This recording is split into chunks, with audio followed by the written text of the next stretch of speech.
This is an ad by BetterHelp.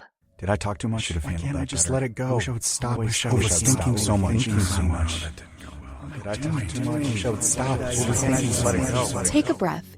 You're not alone. Let's talk about what's going on.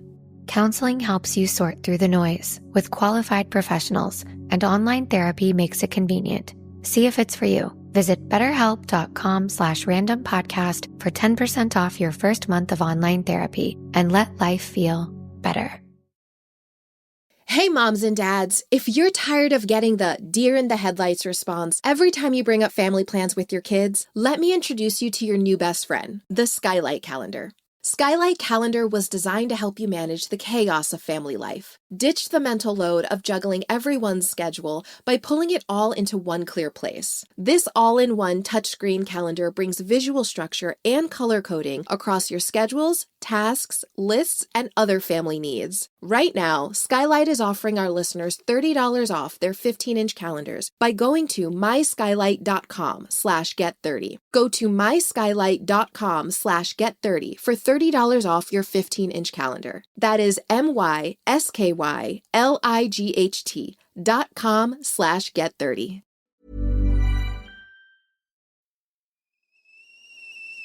Oh, the kettle's boiled. Excellent timing. I'll just make myself a quick cuppa, take a deep breath and pretend I know exactly what I'm doing. Right, let's get started.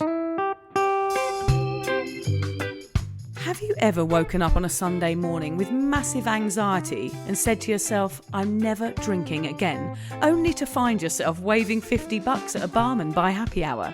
Do you ever wonder why everyone else can stop at 1 while you end up at a dodgy after party holding hands with a weird bloke called Disco Dave? If so, it might be time to take a closer look at your reliable social crutch, alcohol. On this podcast, I investigate my own deeply dysfunctional dealings with booze and find out what it's really like navigating this alcohol-drenched world, one fizzy water at a time. I'm going to open up a shame shed of humiliating drinking stories to help you understand why waking up with one eyebrow missing and a kebab sticking out of your top pocket might actually be negatively impacting your health. So what happens when you put down those cheeky pints and finally let go of those rewarding mummy wines? I guess we're just going to have to wait and see. I'm Victoria Vanstone, and this is Sober Awkward.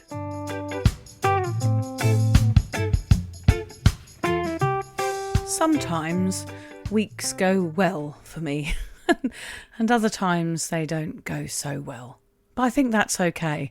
I'm hoping it's part of this amazing sobriety learning curve or something like that. I'm hoping everything I do has a reason, but sometimes I'm not so sure. This week has been one of those weeks where nothing really dramatic happened, but everything shifted for me. I didn't even know this was possible so far in. I'm 8 years sober. And for most of those years, I've told myself that hanging out with drinking buddies was just something I needed to learn how to do well. I thought the anxiety I felt when I was out was because I didn't drink anymore, and I needed to learn how to be better at it.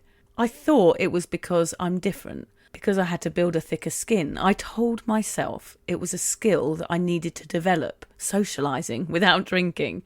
And honestly, I thought until now I was doing a pretty good job. I could go to the pub, I could go to a birthday party, I could stay for a couple of hours, or I could leave early. I could handle the comments, I could handle the volume change, I could handle being the only sober person at most things that I attend.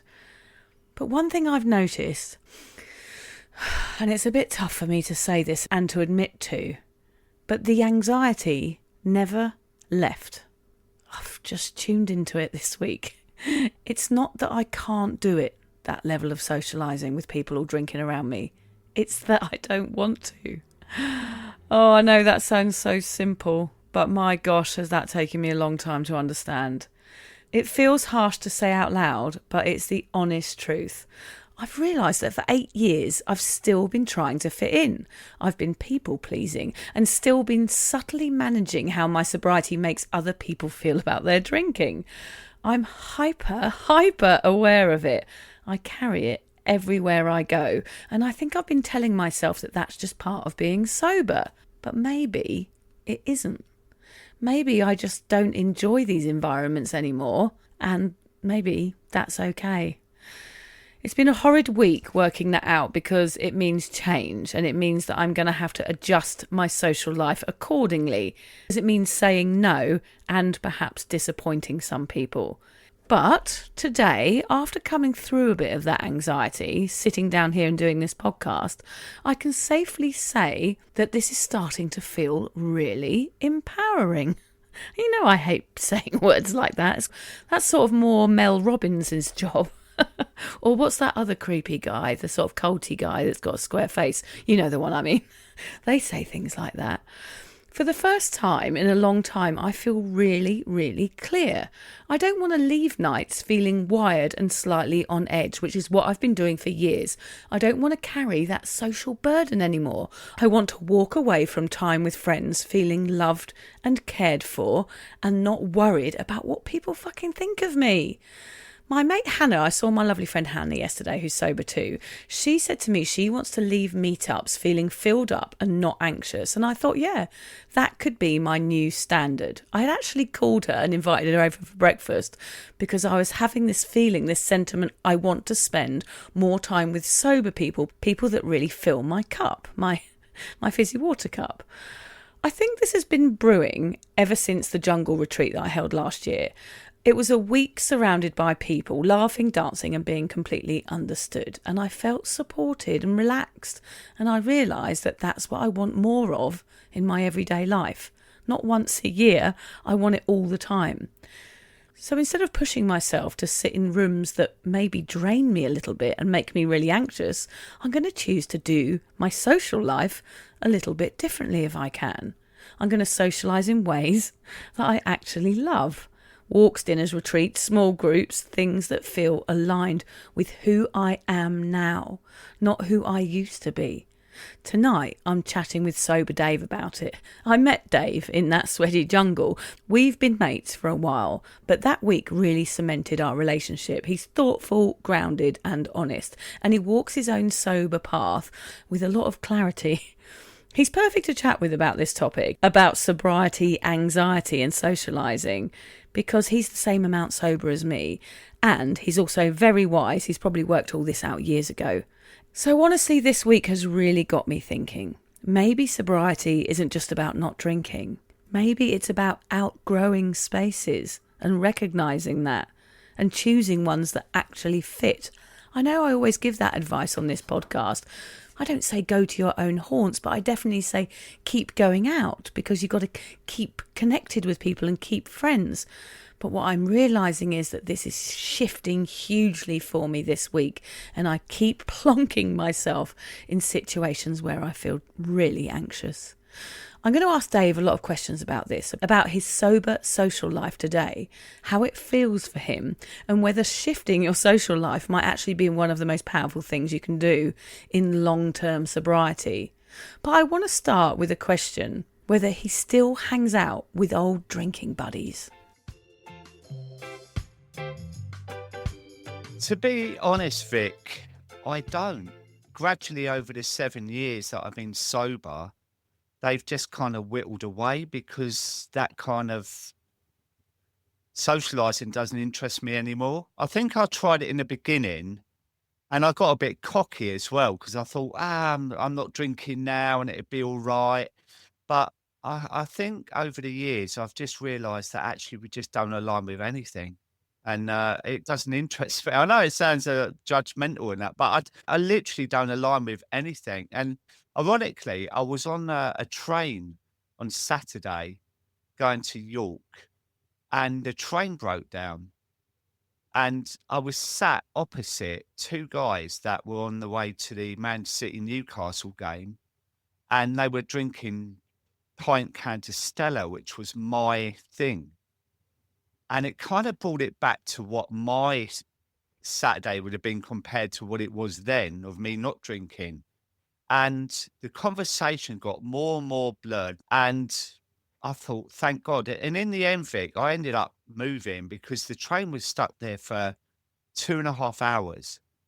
And the cans were coming out galore, like more and more and more. One spilt it all over the table and they were swearing.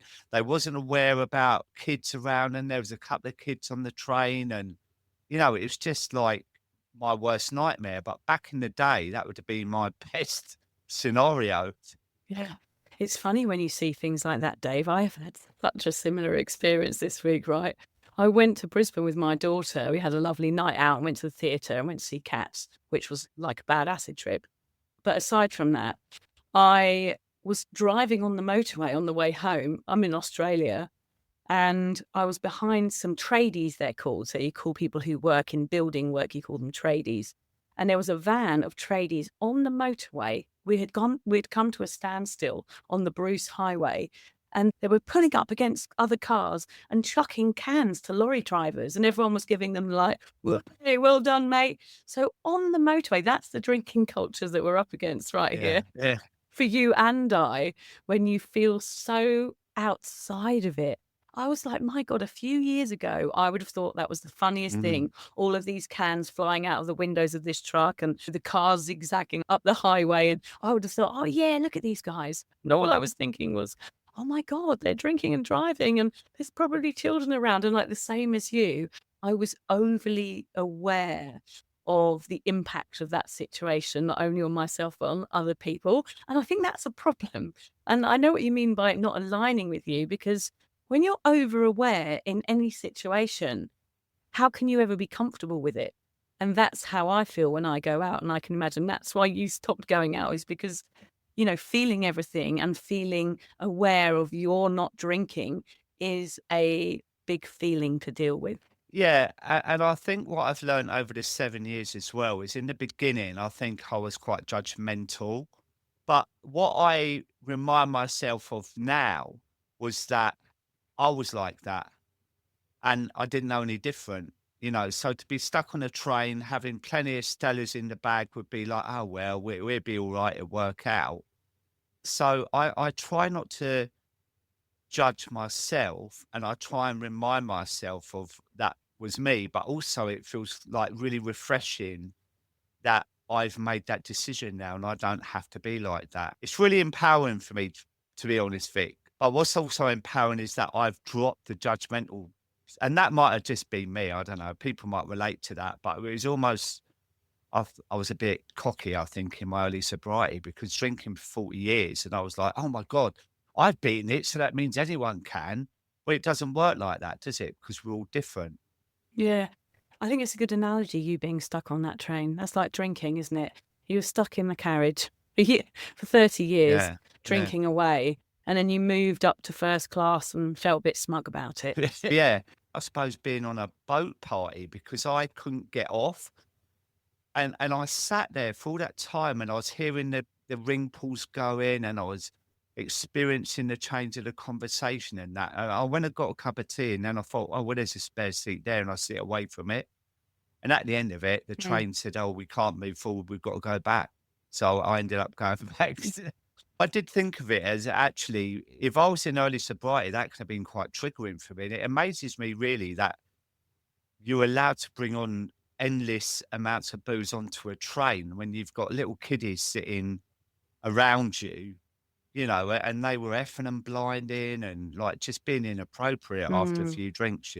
It's really hard being stuck somewhere like that. In most situations, you have an option to leave. But when you're stuck, it's like being on a plane for me now. I find that really hard and annoying. And actually, I went to the theatre recently and there was a lady sat next to me drinking wine. And all I could smell throughout the 3 hours of this bloody play that I was watching, which was boring enough anyway, I just had to smell her wine the whole time. And people don't think about that when you're socialising, when you're out. They're just thinking where the next drink's coming from. There's no care, is there? There's no care for the sober person.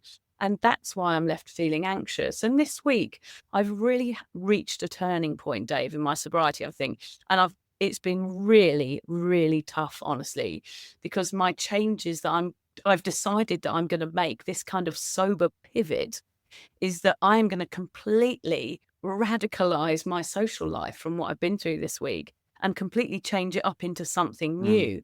And I love that you used that word empowering, because it didn't feel empowering at the beginning of the week. I can tell you, I felt full of anxiety, really scared of sharing my boundaries with people. But now, after the weekend and having thought about it and having set a few of those boundaries, I'm feeling like, my God, why have I not thought about this before? Why have I not thought about actually not putting myself through the anxiety of a social situation where people are still drinking? What did you feel, Dave, when you were in your early sobriety? Like, what was your body doing when you were sat in a group of old mates that were still down the same pub, still having the same drink? How did you actually feel in those moments? Well, I remember a time, and I think I was about 6 weeks sober, and I, like typical all or nothing me, I threw myself into sobriety. So I was getting up really early and I was doing a big bike ride, eating healthily and being really super positive and putting things out on Instagram and getting loads of external validation. It was like, oh my God, I've cracked it. I can't believe I've been drinking for 40 years and within 6 weeks I've found the magic piece of the puzzle. And we were invited to a 40th party in a pub in Battersea called the Roundhouse, and it was a free bar. And I thought, that'd be a doddle. Yeah, that'd be fine. And I walked in the pub, and the pints of Peroni were being poured, which was my favourite. There were like big ice buckets full of wine, and my mind started to go into what would I have done if I was still drinking mode. And I was looking around at people knocking their heads back, laughing and giggling, and all of a sudden I felt really, really nervous, anxious, under pressure. The noise as well, Vic, like when you're sober, the noise. And after an hour, I thought, I've got to get out of here. Like this is terrible for me. And I just left. I did the French exit and left. And what that did, it reminded me actually, this is such early days for me. And I had to start putting in boundaries then. Like we used to have people over on a Sunday, and the reason for that was so I could drink. So I'd invite 5, 10 people. Right, we're going to have a great day. Start drinking at midday. And I remember once my son putting me to bed at 5 p.m. on a Sunday afternoon when everyone was just not even merry, and I was absolutely hammered. But I used to go around pouring people's drinks, and it doesn't bother me anymore. And I realised actually it's stupid what I was doing, and I need to put in some boundaries. From the beginning, I started to look at my boundaries, and it seems to me, Vic, that like you're 8 years sober now, and what happened last week has really rocked you. And it's like you need to really look at what your boundaries are, because I put mine in ages ago. I'll tell you a thing I do, right? And it's like a traffic light system, green, amber, red. And green is like, that's easy. I can easily do that.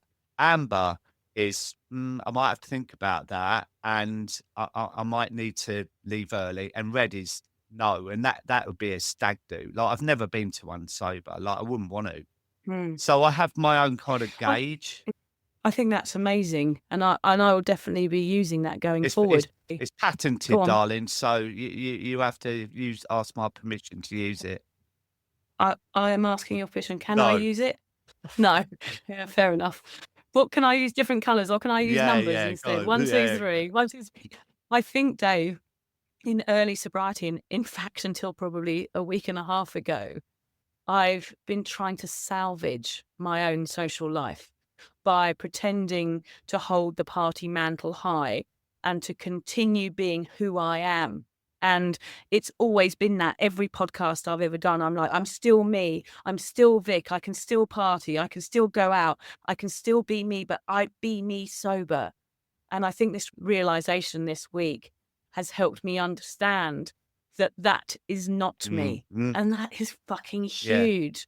And it's to do with people pleasing. It's like my brain is wired in a certain way where I worry what people think, and I always have. I'm better at it than I was. Like I don't let people's opinions of me change the way that I act in my day-to-day life. But there's definitely a sense of, if it's someone's birthday, and even though they're all going to be drinking, I should go. It's always that, well, I should go. They came to my thing. And it's like this trade-off of social events where they've supported me in this, and therefore I should support them.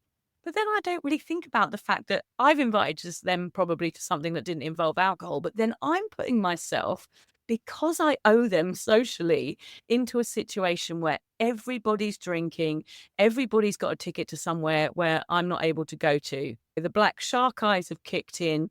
They're on a train to Boozy World, and I'm stuck somewhere in this no man's land where I'm trying to pretend to be a certain way for them, not for myself, to sort of appease other people. And that is causing me to have anxiety. And every time I come home from anything, Dave, I'm like, Mm, oh my God, like I need to wind down. I'm awake for hours on end. It's not a simple thing, me leaving the house and going to an evening social event. It's complicated and it's quite mm, stressful.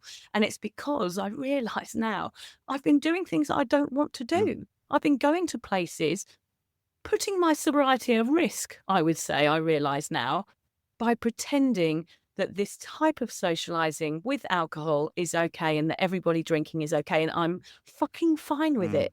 Actually, I don't think I No, am. I was at a dinner party last Christmas or something, and I remember she's a good friend and she knows that I don't drink, and everyone at her dinner party drank. And I said, just to let you know, I am coming and I'm going to come a little bit earlier so we can have a catch up, but I will be leaving Mm, when things get a little bit messy. And she said, I just mm, would love to see you there. And I remember going there, we had a catch up, and then the whiskey come out, and I thought, that's it. And what I thought was, it's all about being completely comfortable in your sober skin.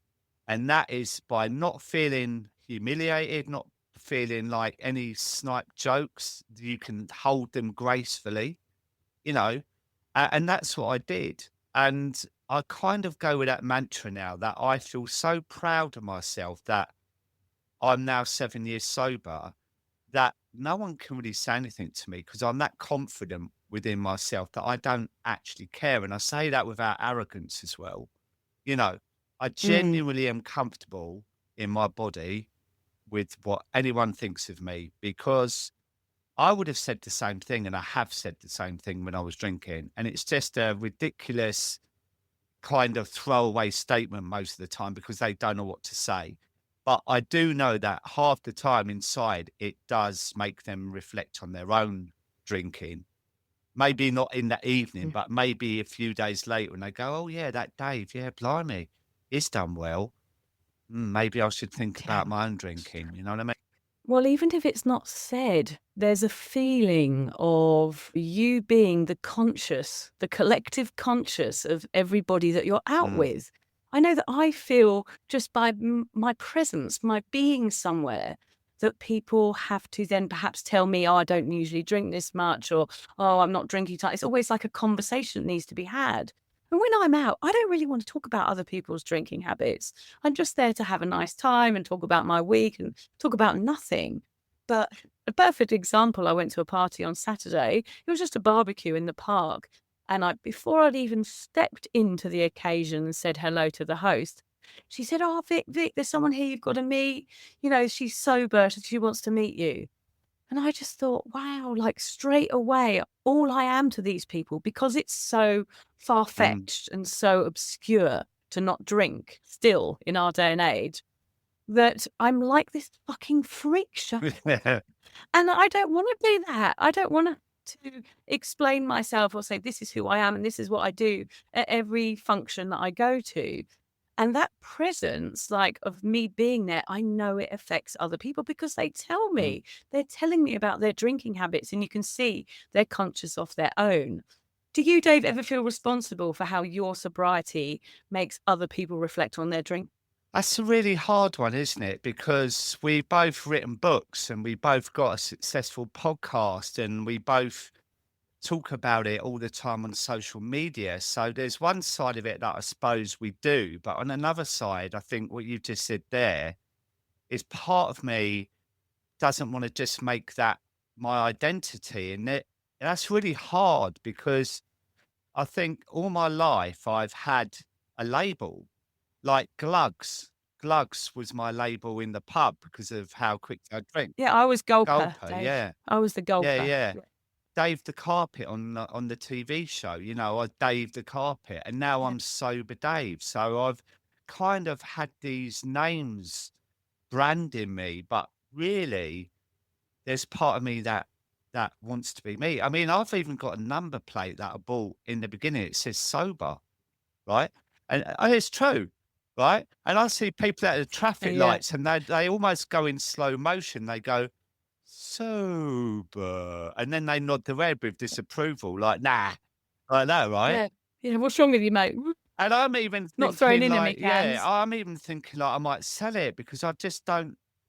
I don't know whether it's my 7 years now that I'm kind of like I just want to be me or what. I don't Yeah. I can't quite work it out yet. But I don't want to just be Yeah. there's Sober Dave or where's Dave? Where's Dave gone in this world? It's like I just Yes. want to Yeah. be me.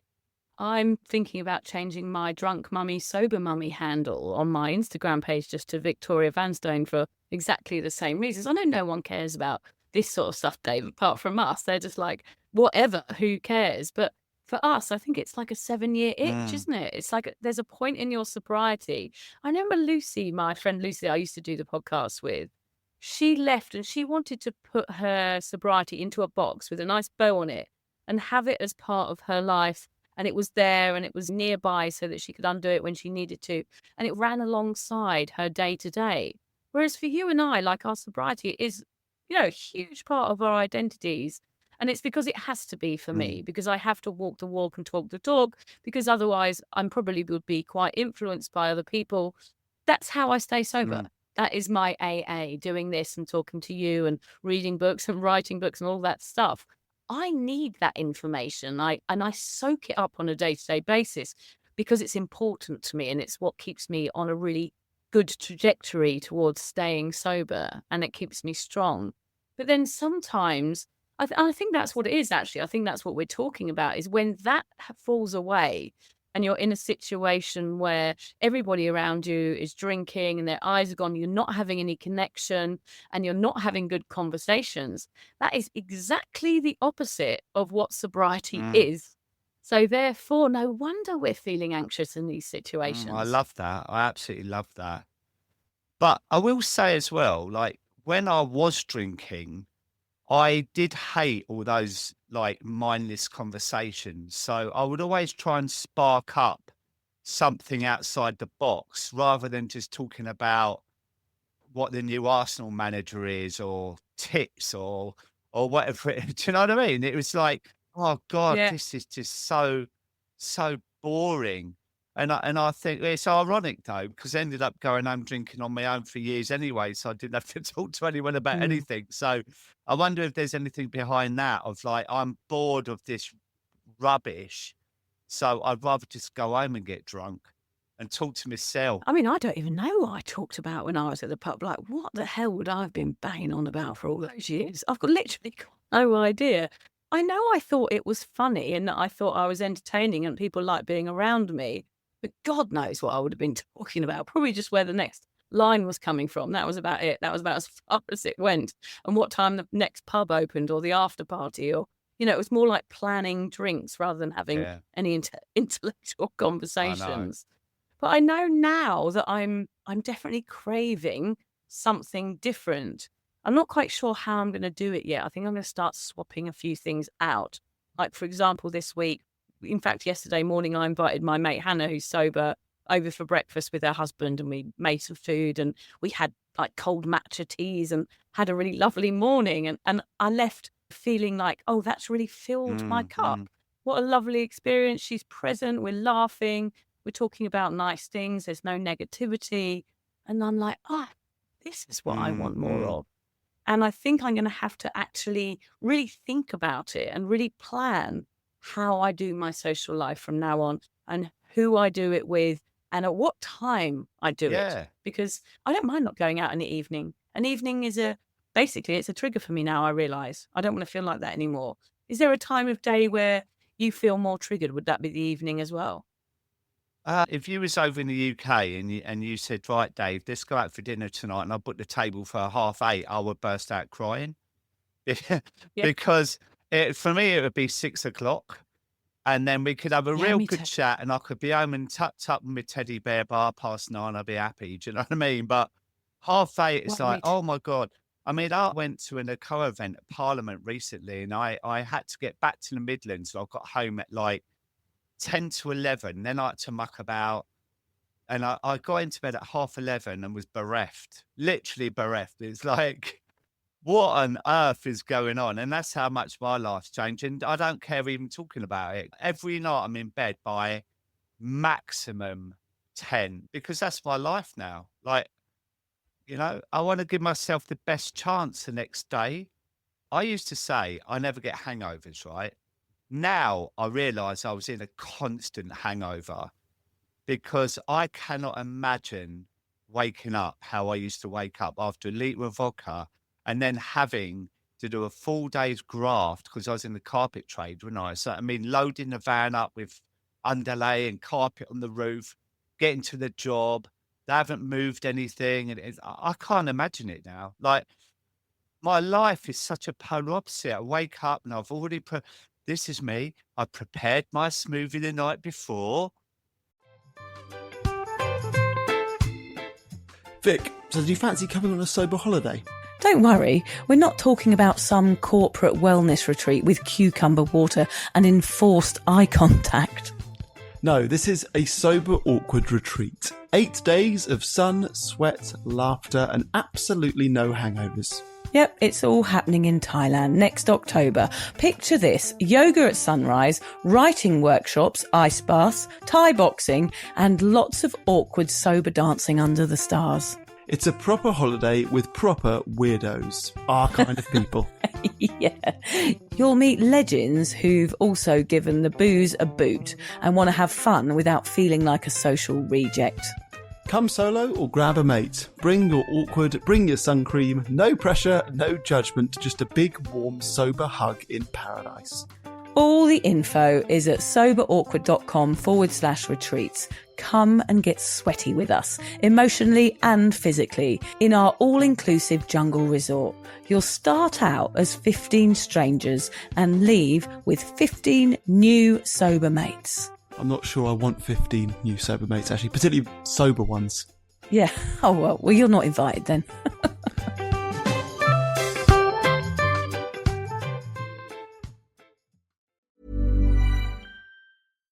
BetterHelp Online Therapy bought this 30-second ad to remind you right now, wherever you are, to unclench your jaw, relax your shoulders, take a deep breath in and out. Feels better, right? That's 15 seconds of self-care. Imagine what you could do with more. Visit betterhelp.com/randompodcast for 10% off your first month of therapy. No pressure, just help. But for now, just relax. Oh my God, Dave. Avocado spinach. I'm starting. I mean, like, honestly, some of the blokes I used to drink with, they would just shoot me probably. They would just like, who are you? But I don't care. Well, I literally don't but care. that's such a good point. But like this feeling, I think that's part of the problem. Like you've hit the nail on the head there. The part of my problem has been is that judgment of others. Look at her, isn't she fucking boring now? And who does she think she is? The bloody do-gooder going on about this sobriety all the time. Like it must feel really annoying for everybody. I feel like I'm an annoying person to be around in general, socially, unless I'm with sober people. And that's the realization this week. That is actually true. If you was to imagine a pie chart, right, and like the majority of the pie chart was fulfilling and wonderful and people admiring you, respecting you and saying what an incredible podcast, there'd be a tiny little sliver of red that would be negativity. And that's why I look at it, right? And do I really care about that 5-10% negativity? No, I really don't. So I concentrate on the bigger picture really and how I feel because I used to be a people pleaser and always like I want to do something for you because I want you to like me, and I'm not saying in an arrogant way I don't care what anyone thinks, but what I'm saying is that I like me, and I'm really happy of who I've become now, especially in my later years, and that makes me happy. Yeah, and I love that, Dave. And I think I'm still on that path a little bit, if I'm honest with you. Like, I try my best and I'm definitely evolving. Like, I'm an evolving human, like I evolve in different ways at different times, sometimes slower, especially in perimenopause. It's probably slowed down a bit now, but like, I am definitely on that path. And I think that's what part of this is that, change feels very uncomfortable still sometimes, even though I know I'm going to pop out the other end having learnt something, which is bloody brilliant. But there's still some painful, zigzaggy journeys that I have to go on to actually reach the sort of pinnacle of who I'm going to be. And actually, I probably will get to that point, Dave, and just be like, well, what do I need to learn now? Because I think sometimes sobriety is just that, isn't it? You're just learning something all the time. You're Mm, growing, you're changing, and you're just always becoming the person that you possibly yeah, could be. And that's why it's yeah. brilliant, because you're able to be aware of those things happening in real time and be conscious of them and do a podcast about them like we're doing now, which is Yeah. great. It's so funny how, I mean, you and I, we've been sober pretty much the same amount of time, haven't Mm. we? And it's funny how, like, some people understand this faster than others, quicker than others, because in the beginning I would have never have said, oh, you drink, you don't drink, whatever. I didn't know there's this whole other part of it where you have to dig into the nitty gritty of who you are as a human being, socially, with your family, and in every single way. How do you think you've changed in other ways, Dave? I look at life in a completely different way. Like, I'm a lot more less judgmental. I kind of pause a lot more now, and that could be getting older as well. Like 7 years on from being an absolute nightmare. It could be an age thing as well, but I just got more patience for most things, and I sit back and I look at both sides where I used to jump in and go, well, that's just rubbish. So I think I'm a much calmer person, and people might vomit when you say self development, but I've done a lot. I've done a lot of belief coding now, reframing my mindset. I remember my wife used to say, "You're the most negative person I've ever met," and it really offended me. But I think what she meant now was, I always look at things half empty rather than half full. And Mm, without the toxic positivity now of, "Oh my God, what a beautiful day," and it's absolutely chucking it down and thunder and lightning. It's more like I naturally look at the good in things rather than the negative. But I think the negative was because I was so down in my luck all the time about my life and how have I got where I have. And I'm massively overweight. I'm depressed. My health is mm. terrible. My relationship was terrible. And I think now, because I'm in a better place in my life, I look at life differently, and you know what they say about sobriety, you wear like glasses in 3D or 4K. It's like I get up in the Yeah. morning and I genuinely feel grateful when I wake up rather than, Mm. oh my God, how am I going to get through the day? I think I feel really lucky. I need to do more training on that stuff. I definitely need to do more journaling. I do want to get into meditation, and I do want to feel like that, Dave. But I think a lot of the time I wake up feeling anxious about all the things I have to do.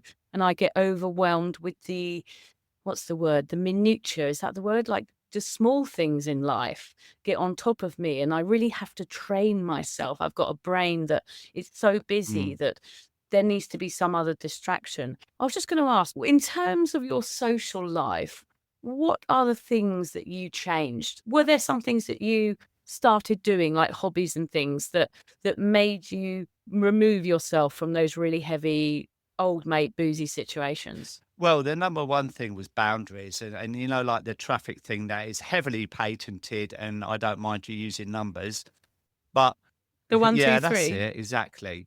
I use that. I'm a very visual person, so that really helps me to visualize things, right? So one was my boundaries, like, could I see myself sitting there for a whole evening with my old mates, feeling like an outsider? No. Could I go there for an hour just to catch up and say, anyway, lads, I've got to fly off, but it's been brilliant seeing you? Yes. So I started doing that. And what I realized then that we kind of just drifted away, so boundaries Mm. was a big thing. And two, I kind of realized that I don't really need that much anymore to make me happy. So it could be meeting someone for coffee or having a walk, you know, or having a chat on the phone rather than texting, because we're like keyboard kings and queens now, aren't we? But pick up the phone Yeah. and have a conversation for 20 minutes. And that's how I've Yeah. made it work for me a lot more than me fitting around others. But I'm quite content with that. And that's why, Yeah. like, even now, I don't go to a lot of sober events because I kind of feel like I don't want to keep talking about it. I Yeah. just want to talk about normal things. So, and bearing in mind it's my job Yeah. as well, and I talk about it all day. Yeah. It's funny, like, I think all this has come about this week for me because, as the listeners probably know, me and Dave did meet in the jungle in October last year in Thailand. And I came away from that experience, even though I'd organised it, I knew what was going to happen. I knew what lay ahead. Yet, what I hadn't predicted, Dave, was that feeling of contentment that I felt not having to explain myself to a group of Mm, people and socialising with 15 other people who totally were present, who totally got it. It was the opposite to me going to my local mm, pub and it being loud and everyone talking and feeling conscious of everybody else's drinking habits. It was the absolute opposite mm, of that. And I came away from that week just going, oh my God, I want more of this. Like this feeling of everybody being in the same boat. And we were in the same boat on a very rainy yeah. boat at one point, doing stupid dancing to a Ministry of Sound album. But that sort of thing where you're not conscious of yourself or how your presence affects others is totally Mm, empowering. And the level of contentment, I described it to somebody the other day, it was like my heart slowed mm, down for the first time in bloody years. I was like, right, this is what my life can be like. I don't need to worry mm, anymore. And I'm with my people. And it sounds really simple, something that I realize now that I can mm. bring into my everyday life. I don't have to be in a Thailand jungle to experience that. And that's the point where I've reached this week, which is fucking Yeah. fantastic. When I saw in our group chat that you'd witnessed that, I thought, right, I'm not really going to comment because I knew we were going to have a chat, but I knew this is going to be a major shift for you with where you've been in this, And what I loved about Thailand was it wasn't all around sobriety. It was around these little tiny sub conversations that we had in the big tuk-tuk van on the way to somewhere when we did the kayaking, and little lovely conversations, all getting to know each other without any agenda. Even getting up early and walking before breakfast where you was doing the Thai boxing, and I sat there on my own, and then someone might come over and sit and have a cup of tea and just chat, and without all the old rubbish of, oh my God, I don't remember anything about last night, or oh God, was I inappropriate last night? Did I say something? Or it was such a natural, beautiful few days, and I felt my nervous system come down. By the end of it, I genuinely didn't want to leave. I was gutted because I know a couple of people stayed on in that, and it's like I need just a bit more of this because it'd be going back to work, and I know we had the holiday blues in that, but I really settled into it. Do you know what I mean? Really like decompression and so many lovely people in that, Yeah. especially. I mean, you really pulled off the last night. I mean, the silent disco. There were some of us. Don't give it away, Dave. Don't give it Oh, well, away. you might not do it this year, but Ah, I remember talking to someone and she said that's the first time she's danced since she's stopped drinking. Verity, Verity. Yeah. right? It was But Verity. Yeah. I haven't really done sober dancing as well, but we didn't give a shit. We was in No. our own world, and I won't go into the other things, but that was such a wonderful evening. We laughed, we cried, didn't we? I think it really helped people to connect not only with other people, but with themselves as well.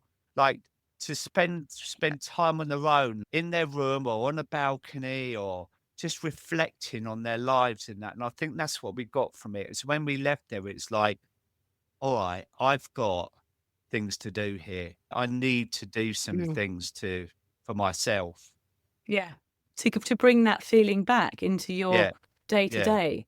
I totally agree. And it was the little things. It was all the little things that happened there. It wasn't the whole thing, like all the events and all the stuff that we did.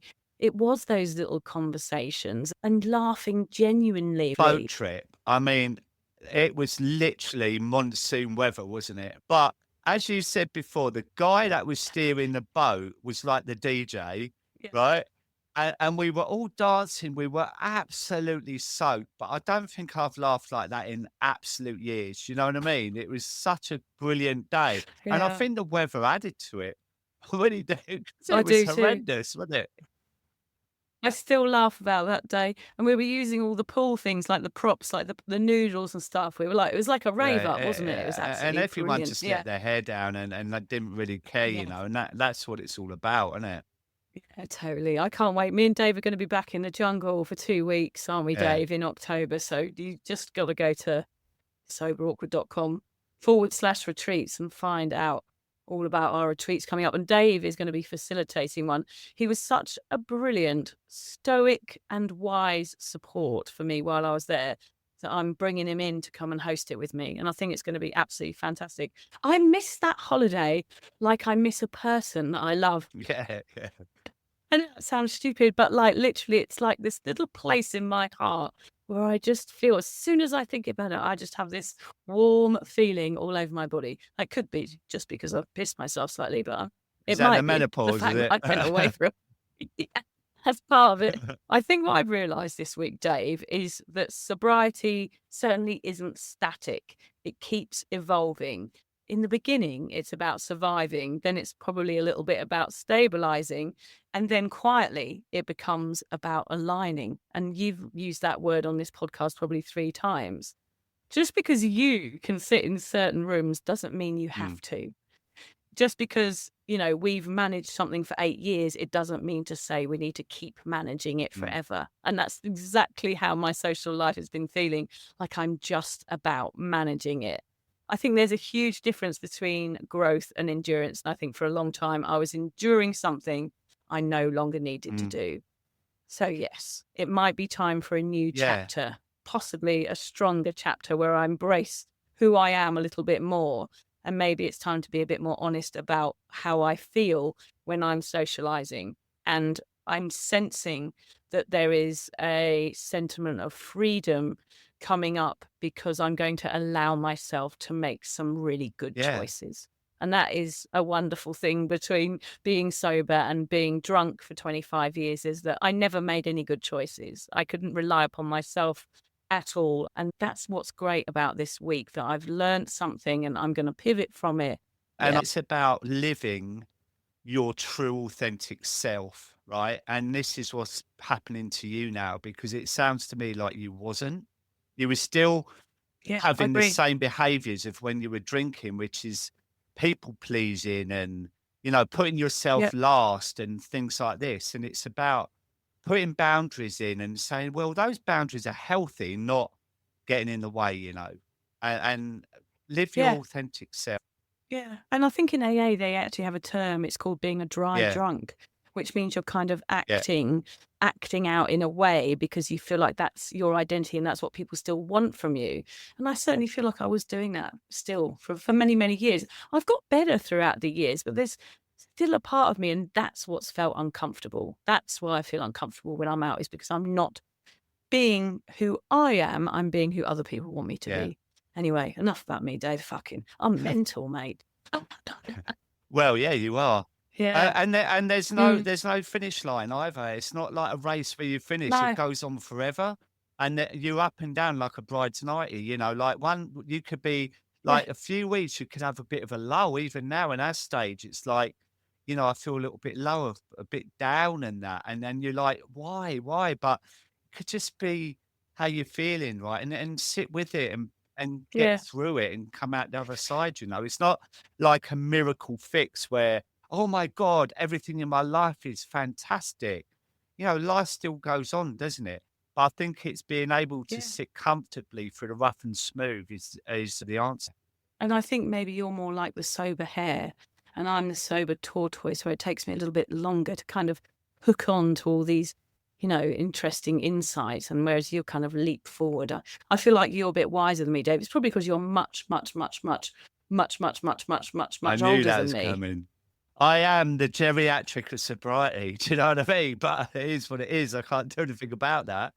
Oh, it's lovely to talk to you. Can you tell everybody where to find you quickly? Well, am I going to change my name from Sober Dave to David Wilson? I don't know how that'll go down, but that's my business name. Yeah, maybe. Yeah. Yeah. But anyway, you can find me at Sober Dave. Well, you just Google Sober Dave and all this stuff comes up, like I'm an idiot and, I'm mental. But underneath that, there's details where they can find me. Do you know what I mean? So, Yeah. And I've read your amazing book, which I'm in, actually, aren't I? I'm in your my book. love. Yeah. Yeah. This- Yeah, God, yeah. You poor misguided fool. That was when I was still in my happy bit of sobriety, where I was pretending everything was okay. Yeah, look, I'm bloody sober. Isn't it amazing? Now I'm like, oh my God, this is intense. What is this shit? Oh, I love it. I love it. Oh, thanks, Dave. Thanks for listening, everybody. If you're questioning your relationship with booze, struggling to moderate, or your hangovers are causing anxiety, it might be time to reach out for some support.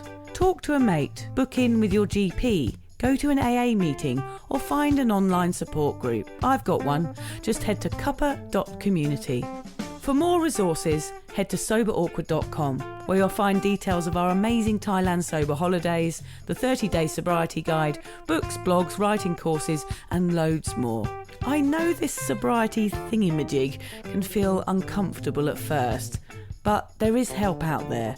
Find your community, connect, and start to feel the awkward and do it anyway. And if you've enjoyed the Sober Awkward podcast, please rate it, review it, and share it with your mates. Because honestly, my mates are bored of hearing about it.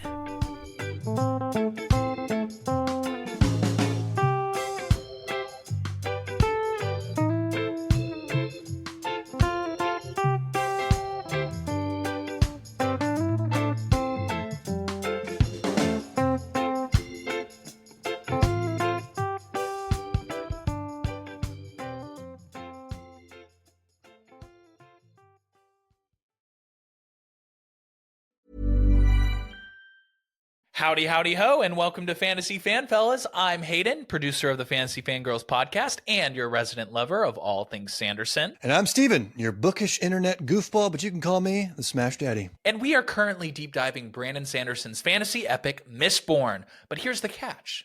Steven here has not read Mistborn before. That's right, hey. So each week, you'll get my unfiltered, raw reactions to every single chapter. And along the way, we'll do character deep dives, magic explainers, and Steven will even try to guess what's next. Spoiler alert, he'll be wrong. Newsflash, I'm never wrong. Episodes come out every Wednesday, and you can find Fantasy Fan Fellas wherever you get your podcasts. Pro athletes don't spend their time meal prepping.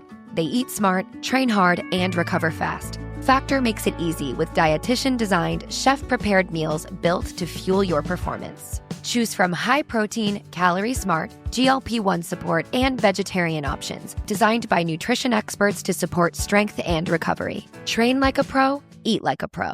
Right now, go to factormeals.com/healthy50off and use code healthy50off for 50% off and free breakfast for a year. That's factormeals.com/healthy50off, code healthy50off. Did you know you can save up to 70% on your favorite brands every single day? FromRebel.com sells strollers, car seats, espresso machines, skincare, cookware, everything you need for your home, your family, and your life, all for way less. Here's how it works. Every day, Rebel drops thousands of new products for up to 70% off. It's a nonstop feed of deals from brands like UppaBaby, Nuna, Baby Bjorn, Nespresso, Breville, Wilson, Dyson, Caraway, and more. But every listing is one of a kind. So if you see something you love, you have to move fast. Why pay full price when you don't have to? From baby gear to tech to self-care staples, Rebel helps you save big on brands you know and love. Shop now at FromRebel.com.